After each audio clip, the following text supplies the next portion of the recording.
On reste dans les Vosges avec cette question. Comment faire face au réchauffement climatique dans les stations de ski?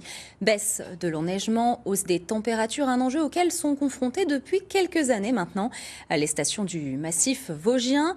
La plupart ont décidé de se diversifier tout en maintenant leurs activités hivernales. Un choix pas toujours facile. C'est justement le choix de votre dossier écolo avec Cécile Boisson, Jean-Pierre Petit-Colas et Philippe Drouot.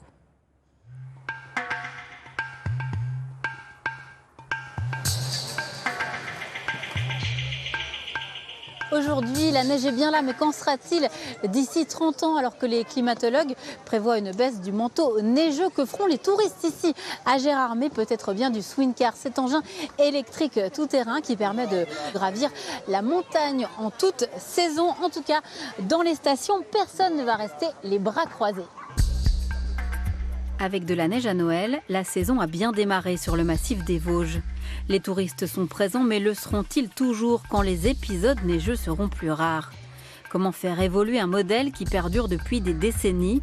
Exploitants de stations et élus réfléchissent déjà à ces questions de transition, sans solution idéale. Une bonne saison, c'est 4 millions de chiffre d'affaires qui nous permet d'équilibrer pleinement le modèle aujourd'hui. Le modèle économique du ski est tellement fort qu'on n'arrive pas aujourd'hui à trouver une activité unique qui soit en capacité de compenser le ski à 100%. Donc on va vers une diversification des activités pour pouvoir offrir un panel plus large à nos concitoyens. Direction la petite station de l'Arsenaire à Bussan. Maxime Laurent exploite le domaine depuis 1972. Des hivers sans neige ou presque il en a connu, mais le réchauffement lui semble plus récent. Justement, avec le réchauffement climatique, on a des phénomènes incontestables aussi, c'est-à-dire les changements de météo en peu de temps. On peut passer de moins 10 à plus 5 dans l'espace de 12 heures, voire 24 heures.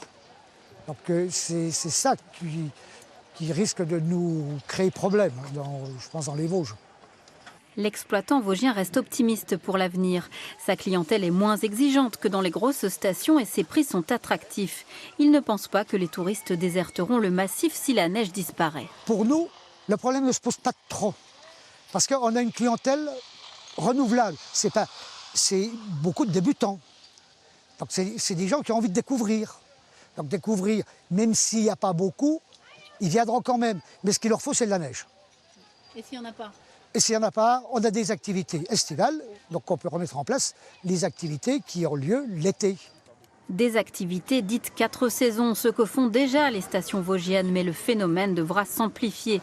C'est ce qu'explique également Olivier Brault, commissaire à l'aménagement des Vosges, une structure de l'État qui accompagne les acteurs du massif vers cette transition. Ça suppose aussi qu'on sache accueillir les gens.